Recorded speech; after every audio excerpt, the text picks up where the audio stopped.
Tonight we look at the first sign, Al-Masih al-Dajjal. Let us begin with definition. Dajjal is a being, a wujud. Dajjal was created by Allah subhanahu wa ta'ala. He created him in his wisdom.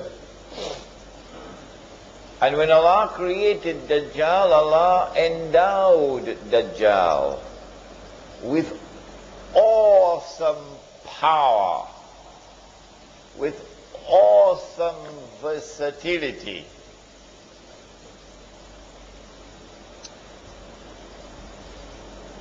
And Dajjal was created at that time when Adam alayhi salam was created. Because the Prophet said, sallallahu ta'ala alayhi wasallam, he said, every prophet has warned his people about Dajjal. Every prophet. So Dajjal has been created a long time ago. In the last age, Dajjal will be released. And when he is released on earth, Dajjal will have a general mission and he will have a specific mission. His general mission is to test all of mankind. To test you, to see whether you have any faith at all. All those who fail his test are heading for the fire. His test will be an awesomely difficult test. So great will be the tests and trials to which mankind will be subjected by Dajjal, that the Prophet said, sallallahu ta'ala alayhi wasallam, he said the greatest fitna means a test and a trial. He said the greatest fitna that mankind will experience from the time of Adam alayhi salam to the last day is the fitna of Dajjal. So don't play around with this subject. Be very serious with this subject. Dajjal will not only test all of mankind, and tonight we will look at some of the tests, but Dajjal has a specific mission. His mission is to impersonate Al-Masih and to get Banu Israel to believe that he is Al-Masih. And so in order to understand Dajjal in his capacity as Al-Masih al-Dajjal, we need first to understand who or what is Al-Masih.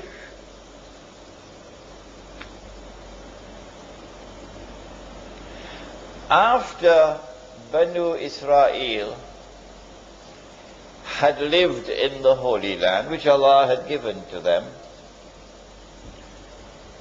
and after Dawood alayhi salam had established the state of Israel, he was a Muslim, so this is the Islamic state of Israel. And after Sulaiman alayhi salam had raised it until it became the most magnificent state that history will ever witness. After Sulaiman alayhi salam had built the masjid, and therefore after Banu Israel had experienced, take note of this, after Banu Israel had experienced the golden age, then they committed misdeeds, they violated the trust with Allah, the covenant with Allah, they committed many, many sins, and Allah subhanahu wa ta'ala expelled them from the Holy Land. Surah to Bani Israel of the Quran, Surah number 17, describes this. وَقَضَيْنَا إِلَى بَنِي إِسْرَائِيلَ فِي الْكِتَابِ لَتُفْسِدُنَّ فِي الْأَرْضِ يعني الأرض المقدسة لَتُفْسِدُنَّ فِي الْأَرْضِ مَرَّتَيْنِ وَلَتَعَلُنَّ عُلُوًّا كَبِيرًا. Twice did Banu Israel commit fasad in the Holy Land. Fasad is not just corruption. Fasad is a corruption which is destructive in nature. What did they do? We don't have the time tonight. But if I get a chance to deliver the lecture, Jerusalem in the Quran, then we can go into all those details. But they were expelled. They had violated the conditions for residence in the Holy Land. And Allah sent a Babylonian army. And that Babylonian army destroyed the state of Israel, destroyed the masjid, and took Banu Israel into slavery in Babylon. Babylon is in today's modern day Iraq, in that territory. All right. And so the golden age has come to an end. While Banu Israel were there in Babylon, weeping by the rivers of Babylon, Allah subhanahu wa ta'ala sent prophets to them. Among the prophets was a prophet named Daniel, for example. And he's a very important figure, Daniel. When these prophets came to Banu Israel in Babylon, these prophets communicated to Banu Israel a promise from Allah to them. The promise was that He was going to send to them a prophet who would be a special prophet, because this prophet would bring back the golden age. The golden age was one in which Sulaiman alayhi salam and the state of Israel ruled the world. It was a ruling state of the world. And when this prophet comes, he will bring that back.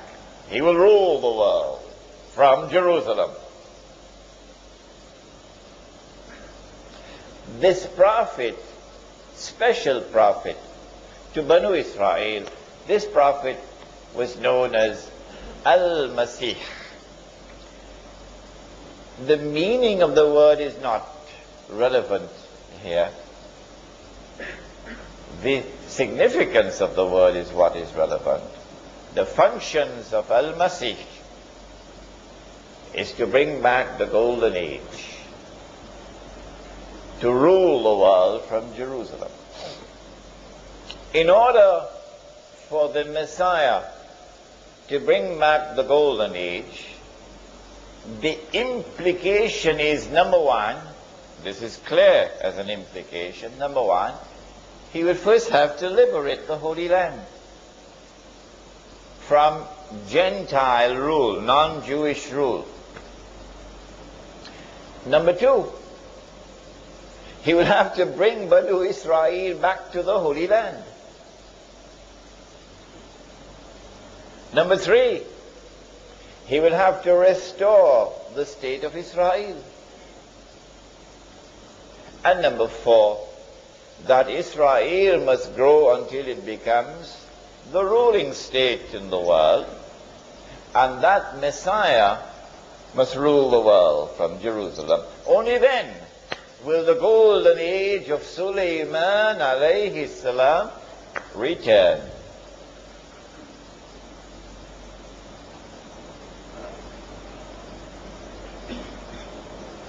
When Allah subhanahu wa ta'ala fulfilled His promise and sent the Messiah, Al-Masih, in the person of Isa alayhi salam, they rejected him. Is it tomorrow night? No, Thursday night we have Islamic view of the return of Isa alayhi salam. Thursday night.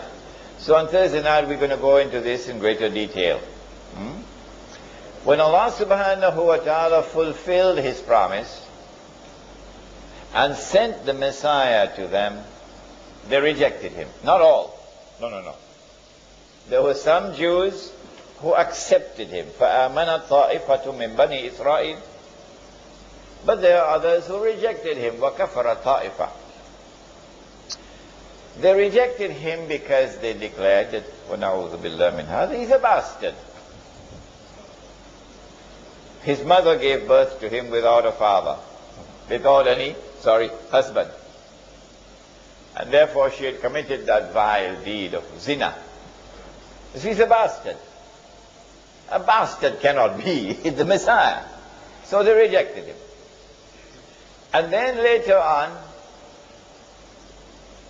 when they saw Him die on the cross, before their very eyes, they saw Him die. He's dead. But the state of Israel has not risen to become the ruling state in the world, and He has not ruled the world from Jerusalem. A number of reasons. So He could not have been the Messiah. Tomorrow night or Thursday night I'll give you some more reasons. And so they're waiting for the Messiah to come. What they did not know, and you and I know, is that this was indeed Al-Masih. And when they thought that He was dead, that they had crucified Him, no, He was not crucified. Allah made it appear unto them that He was crucified, and Allah raised Him unto Himself. So He did not experience something called maut.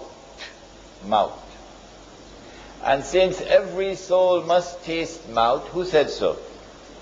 Every soul must taste maut. Who said so? Yes, the Quran. Allah says so. Kullu nafsin za'iqatul maut. Every soul must taste maut. Therefore, He also must taste maut. Therefore, He will return. He will die. Since they're still waiting for Al-Masih to come, you can't live in New York and not know that. They're still waiting for Al-Masih to come. And they had boasted of how they killed this one. The Prophet Muhammad ﷺ informed us that Allah will send in the last stage this being created by Allah, who will impersonate Al-Masih, and who will convince them that he is delivering the return of the golden age. He will deceive them, however, because he would not be the true Messiah. He will deceive them because this would not be the return of the golden age. It would appear like that. And so Dajjal has been endowed with awesome powers of deception. He has a PhD in deception. Dajjal. This is indeed the meaning of the word itself, Dajjal. If Dajjal is to deceive Banu Israel and get them to be convinced that he is the Messiah, look at what he will have to do. Number one, he will have to liberate the Holy Land. of non-Jewish rule. Number two, he'll have to bring Banu Israel back to the Holy Land. No matter how long they had lived outside of the Holy Land, he'll have to bring them back. Number three, he will have to restore the state of Israel. And number four, he will have to take the state of Israel to that status where it will become the ruling state in the world. And he himself will then have to rule the world from Jerusalem. That's not an easy task at all for Dajjal to perform. When you give, make sure you put your hands deep in the pockets and give something, inshallah, for the masjid.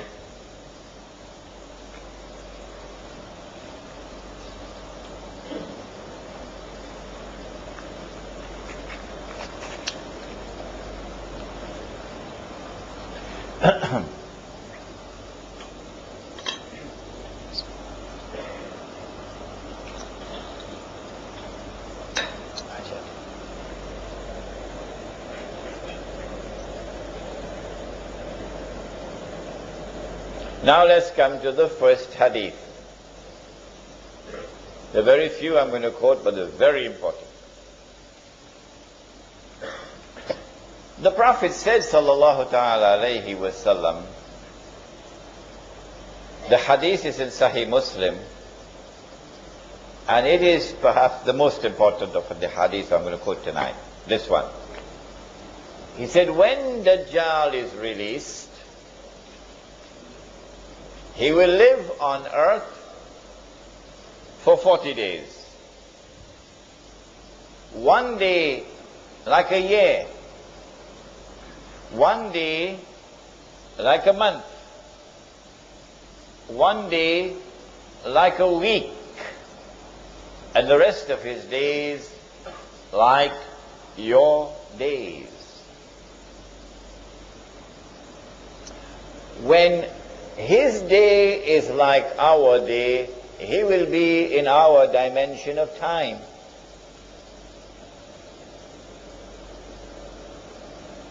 But prior to that, he would not be in our dimension of time because his day would not be like our day. When he is in our dimension of time, at that time it will be possible for us to see him. At that time, he will appear as a human being. A human being, not a system, not a civilization, a human being. And he would be a Jew. And he would be a young man powerfully built, with curly hair. At that time, when he appears in the world, in our dimension of time, the Prophet said, alayhi salatu wasalam, he will come from the east. He pointed his finger 20 times to the east. Dajjal will come from the east. But what about prior to that, when he will not be in our dimension of time? Where will he be, for example, when his day is like a year? Where will he be? Do we have any answer to that? He's going to be on earth, but we won't be able to see him. The angels, are they here in this room? Yes. How many? Each one of you have 2 angels on your forehead, on your shoulders. So there are many angels right here in this room. They are on earth. Are they in our dimension of time? No. No. So they don't perform salat according to our timetable. Huh? Fajr for them is not Fajr for us. If we were to go into that day in which they live and we have to perform salat, can we perform salat according to this timetable? No, we're going to have to calculate to do it. Can an angel come into our world? Can an angel come into our dimension of time so we can see the angel? Huh? Huh? Yes. Which one? Yes, Jibreel alayhi salam came as a human being, right in the masjid. Are there jinn in this masjid now? Oh yes, they are. They are not. Can we see them? Are they in our dimension of time? No, they're not. But can they enter into our dimension of time? Yes. Mr. Shaitan himself, Iblis, he came as a human being, as an old man, you remember, with a walking stick. So Dajjal will enter into our dimension of time one day. We see him. But prior to that, in a day which is like a year, where will he be? It is from that location that he will commence his attack. He will begin his effort. Number one, to liberate the Holy Land. Number two, to bring the Jews back to the Holy Land. Number three, to restore the state of Israel. Number four, you know it's number four.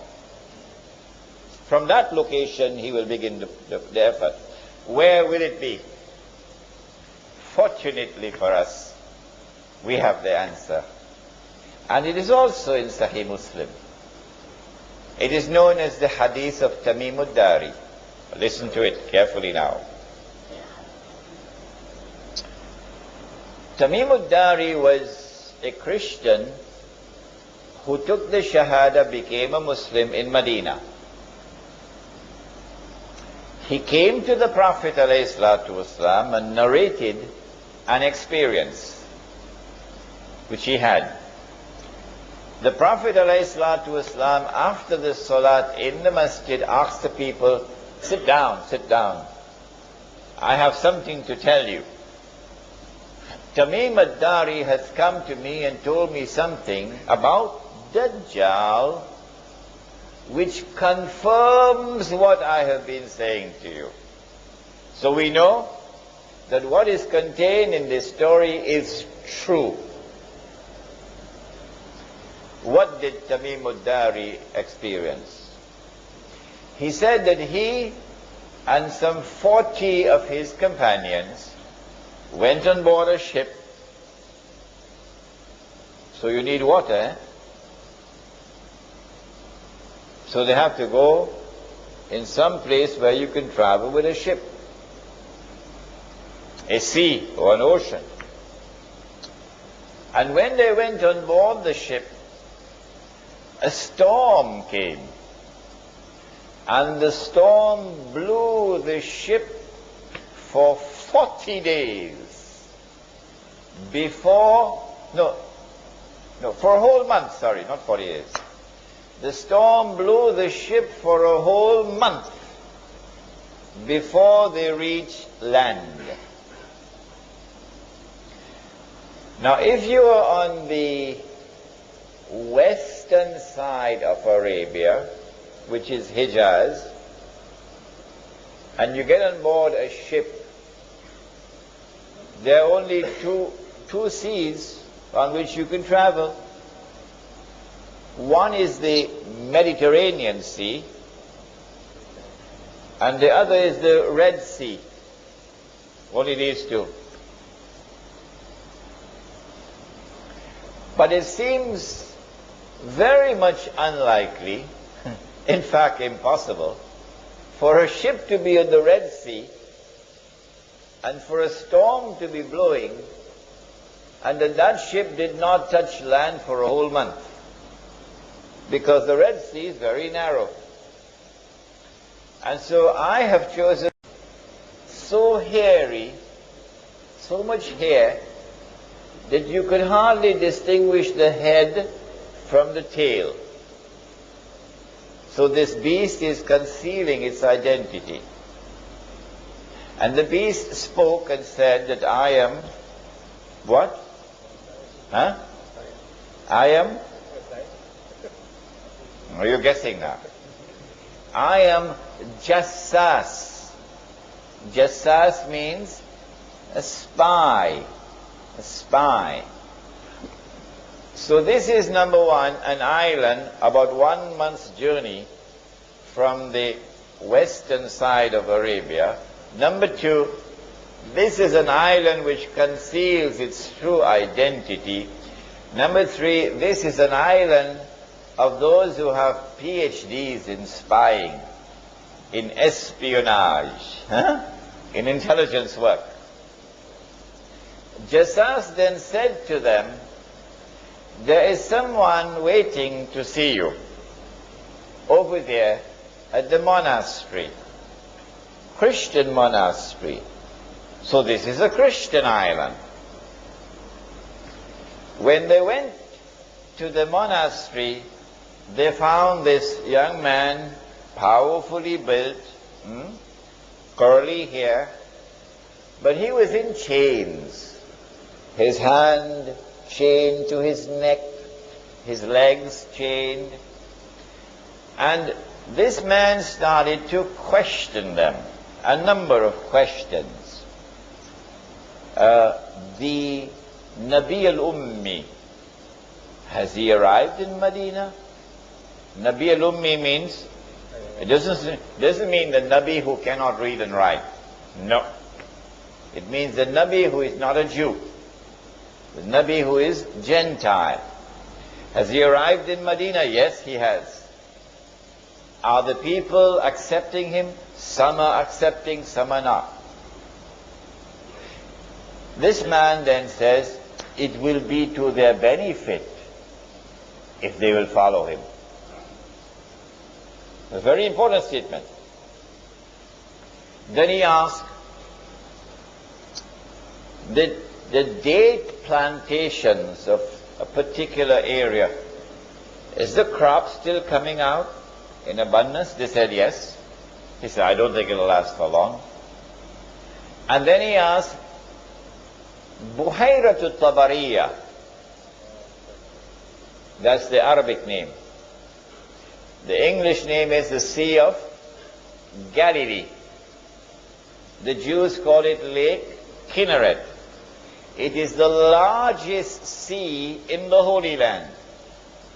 It is from the Sea of Galilee that whole of the Holy Land gets water. The Sea of Galilee. He said, is there any water in the Sea of Galilee? They said, yes, plenty water. He said, I don't think it's going to last for long. And then he said, I am Dajjal. I am Dajjal. And when I am released, I'm going to enter every single town and city. But notice, he didn't say kampung.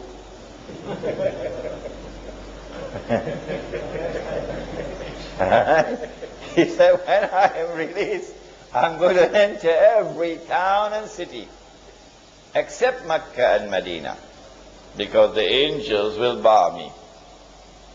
Which means at the time when Dajjal's day will be like our day, and he appears in the world as a human being, at that time he cannot enter Mecca and Medina, the angels will guard him. Now then, we now know from this hadith that when Dajjal is released and commences his mission, he will commence his mission from this island.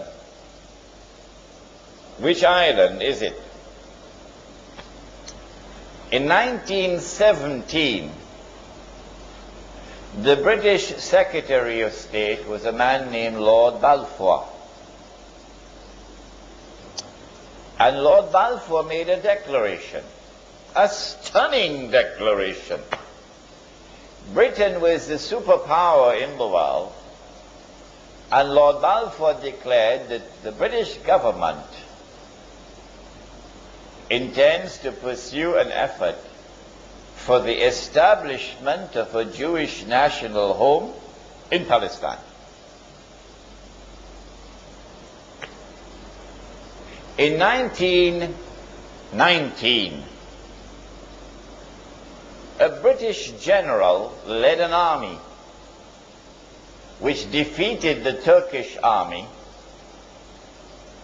and from a Jewish perspective liberated Jerusalem and liberated the Holy Land.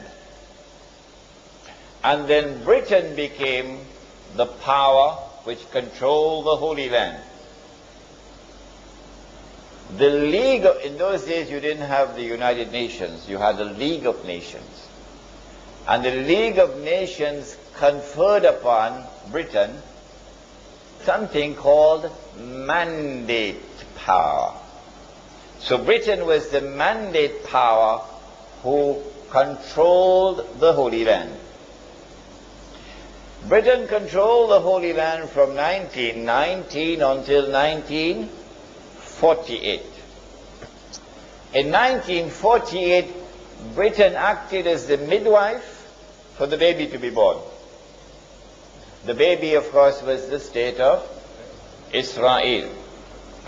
In consequence of all of this, I have come to the conclusion that the island was Britain. And so when Dajjal was released and commenced his mission to deceive Banu Israel and to deliver to them what would appear to be the return of the Golden Age, it is from Britain that he commenced his mission. But if there's anyone who differs with me, then I'll have to invite them to tell me, you tell me which island it is. You cannot just differ with me without telling me which island is it. Because the hadith is there in Sahih Muslim. You've got to deal with the hadith. During the time that Dajjal was launching his attack from Britain, the Holy Land was liberated of non-Jewish rule. During the time that Britain was hosting Dajjal, the Jews came back to the Holy Land. And during the time that Dajjal was launching his attack from Britain, the state of Israel was restored. 3 out of 4 already delivered. And in all of this,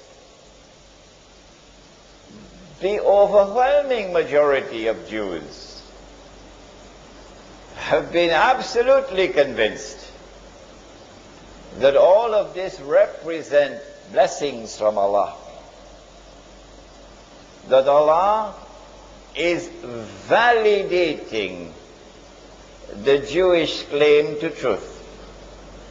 That Allah is fulfilling His promise to Banu Israel. Now comes a little more difficult part. It was fairly simple to identify the island of Britain. If when Dajjal was in a day which lasts like a year,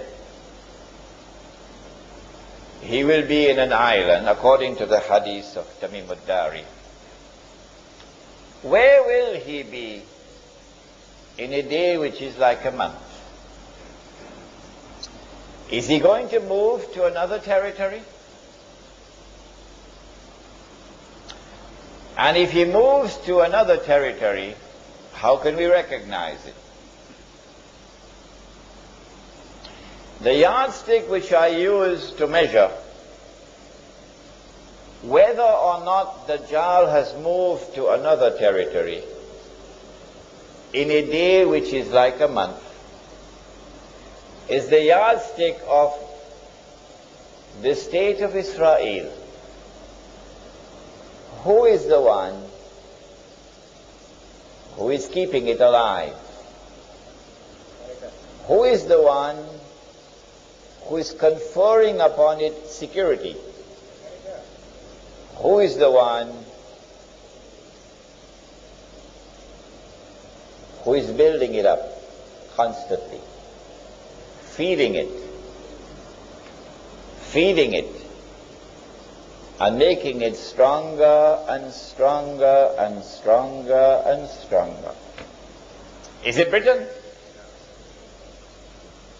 The answer is no. Remember, your brother Imran is also a student of international relations. Don't forget that. The answer is no. Someone else has taken over from Britain as the strategic ally of the state of Israel. Britain is still there, but now there's someone else more important than Britain, with a more strategic relationship.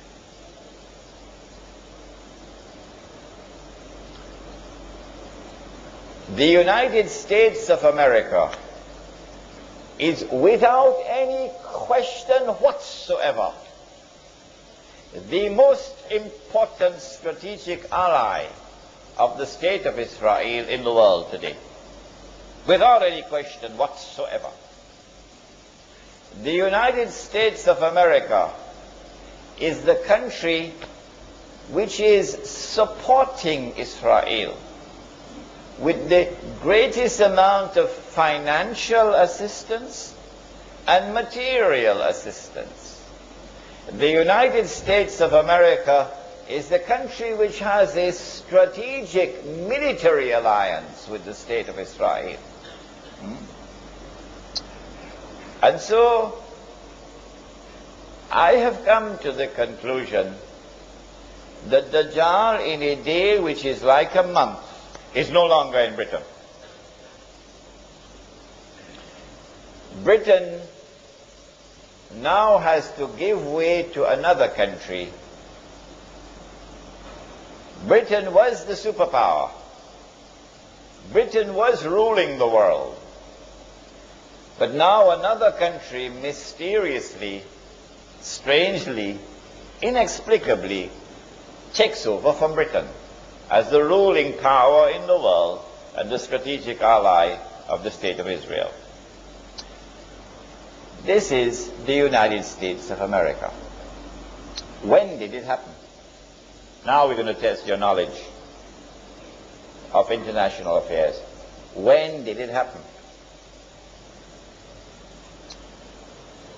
I think you would agree with me, number one, that the Second World War would be the turning point. And so here is tangible evidence that the United States has now taken over from Britain as a senior partner. Evidence number two. At the end of the Second World War, in 1945, the international community came together in a conference in Bretton Woods in upstate New York to create a new international monetary system. Prior to this, Britain, London, was the financial capital of the world. Ever since the Bank of England was established maybe 200 years earlier, London was the financial capital of the world. And the ruling currency in the world was the British sterling pound. His Majesty the sterling pound. But now at Bretton Woods something strange happens. The Bretton Woods Agreement confers upon the US dollar the status of the ruling currency. And the Bretton Woods Agreement confers upon Washington the status of the financial capital of the world. Because the International Monetary Fund is now located in Washington. The British didn't like that at all. The World Bank is located in Washington. The British didn't like that at all. So here is the second tangible evidence that Britain has now conceded and the United States has now taken over as the ruling power in the world. And then came a third and even more dramatic evidence.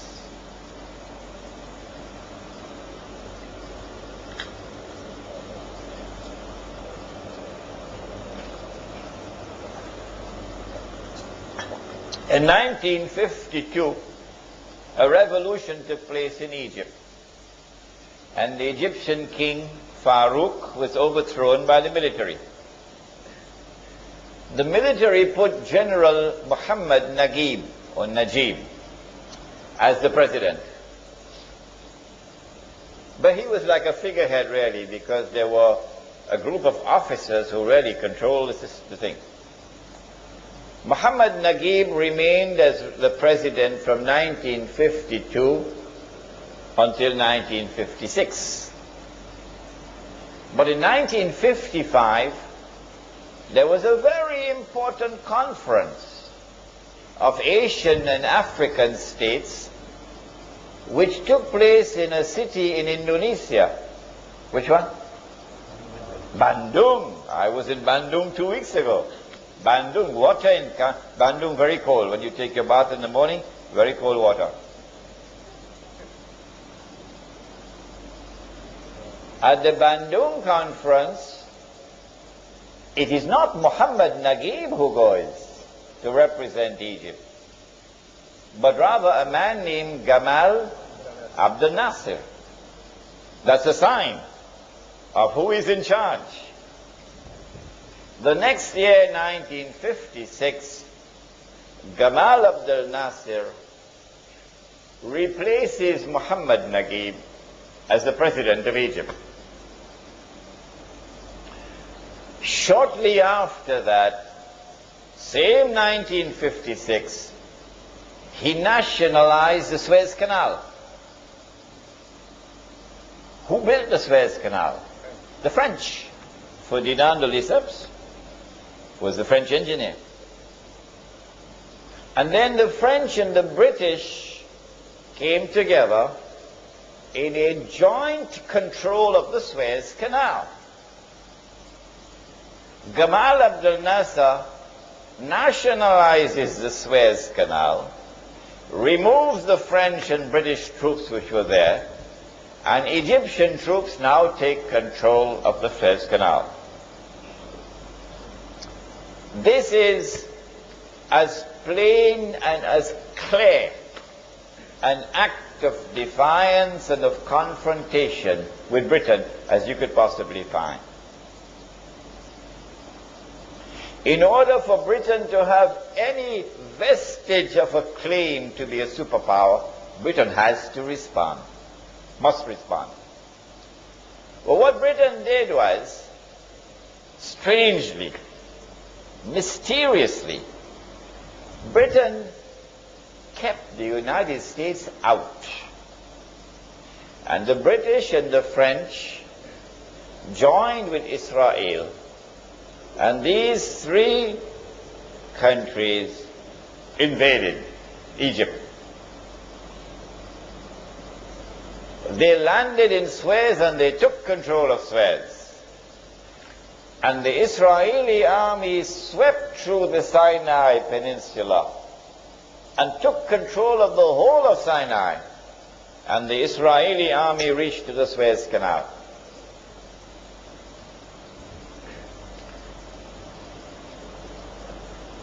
General Dwight Eisenhower said, "No, I will not allow this. Go back." Can you tell Britain that? Withdraw your troops, go back. Will Britain obey? Sir Anthony Eden was the British Prime Minister. Guess what Britain had to do? Britain had to withdraw its troops. And France had to withdraw its troops. And the state of Israel had to withdraw its troops back to Israel. Because the American president said, no, I will not permit it. Go back. So here you have the third, the most dramatic of all evidence that the United States of America has now taken over from Britain as the ruling power in the world. And that the United States of America still has this strategic relationship with the State of Israel. I have taken pains to mention dates because I want you to calculate. That was a day like a year, and this is a day like a month. What comes after this? Now is the time you have to think. And if out there in Indonesia they could understand it so easily and so quickly, grasp it so quickly, there is no reason why you cannot. In order for Dajjal to complete his mission, he has to move from a day which is like a month to a day which is like a week. If when he was in a day like a year, he was in one territory, and that was the ruling territory, the ruling power, and then in a day which is like a month, he moved to another territory, and that country became the ruling power, it follows therefrom that when he moves to a day which is like a week, he will move to a third place, a third country. And that country will now replace the United States of America as the ruling power in the world. But it will not rule for long. Just a short time. Which will be that territory?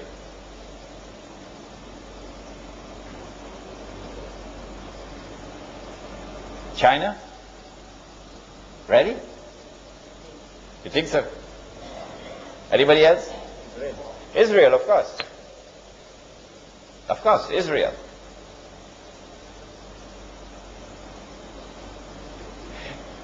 The state of Israel already has, or has been given by the United States, thanks to people like Jonathan Pollard, the nuclear know-how. The state of Israel has enough nuclear weapons, enough thermonuclear weapons to lay claim to be a superpower already.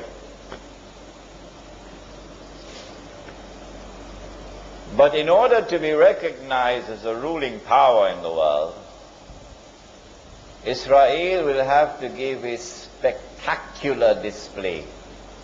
A spectacular display, a dazzling display of its military might, which it has never done so far.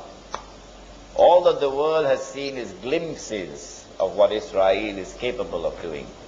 But it will have to be a spectacular display of its military power. When it does so, it will have to emerge out of that military event.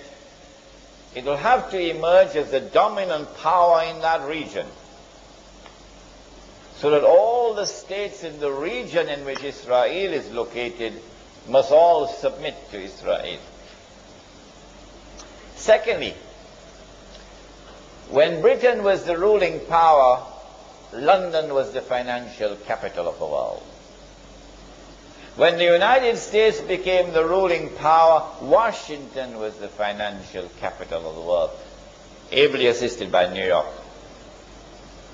And so if Israel is to become the ruling power in the world, something dramatic has to happen in the monetary system around the world, in the financial system around the world. Something dramatic has to happen, in consequence of which the financial capital of the world will now shift to Jerusalem or to the Jews. What is it that can happen? Oh, I love the Indonesians, because they could understand so quickly, so easily. I don't know, maybe because they eat a lot of nasi, rice. The answer is the international monetary system is based on fraud, paper money.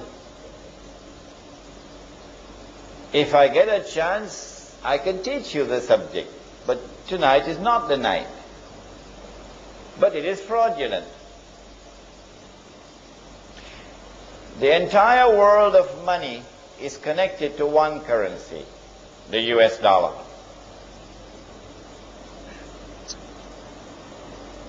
The Indonesian rupiah can fall, and it will cause ripple effect on neighboring countries and so on, but it wouldn't bring down the world. The Turkish lira could be ready for Salatul Janazah, which is almost what is happening now. Turkish lira. But it would not bring down the world of paper money. But if the US dollar collapses, details, I don't have the time tonight. Something is going to happen which will bring the US dollar crashing down. You don't believe me? If you don't believe me, when it happens, then you will have to believe me. Yes, you will have to believe me on that day. But then you would look like a donkey. Yes, all those who have stayed confident that there is integrity in this monetary system, and this money is strong, it will never fall, and Imran is just talking nonsense. On that day, they will look like donkeys when the whole system crashes. Our Prophet has prophesied it. It's there in the hadith. He said the day will come when nothing will be of value, meaning as money, except a dinar and a dirham. And a dinar is not made of paper. A dinar made of gold. The dirham is made of silver. The sunnah of Muhammad alayhi salatu wasalam is dinar and dirham. The sunnah of all the prophets of Allah, the sunnah is dinar and dirham, gold and silver coins. We have abandoned the sunnah. We have abandoned Muhammad alayhi salatu wasalam, and we're paying the price for it. The international financial system around the world today is in the control of Jewish bankers and Jewish financiers. If they want to, they can bring the US dollar down today. They can do it. Because Washington has printed too much paper. And there are far more US dollars outside of the United States than there are in the United States. It's entirely fraudulent. If I were to do it, they'd put me in jail.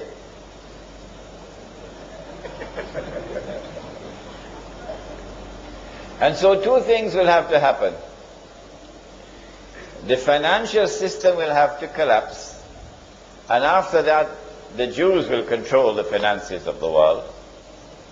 And number two, there'll have to be this spectacular display of military power. But when that military attack takes place, Israel will have to be able to argue, we were provoked. We're only trying to defend ourselves. So in order to do this, you have to begin the process with Ariel Sharon going into Masjid al-Aqsa with 1,000